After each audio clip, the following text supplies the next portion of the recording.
natin sa pressure cooker. Lagyan po natin ng tubig. Tamtaman lang mga idol. Masyadong madami, baka naman may makasubra. Mamaya na tayo magdadagdag ng tubig.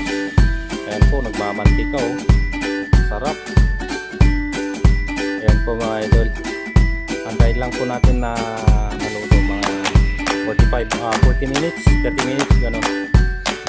Tapos may nabili pala akong papaya mga idol. Kaso lang kakaunti, pero good na rin yan mga idol kasi yung mga anak ko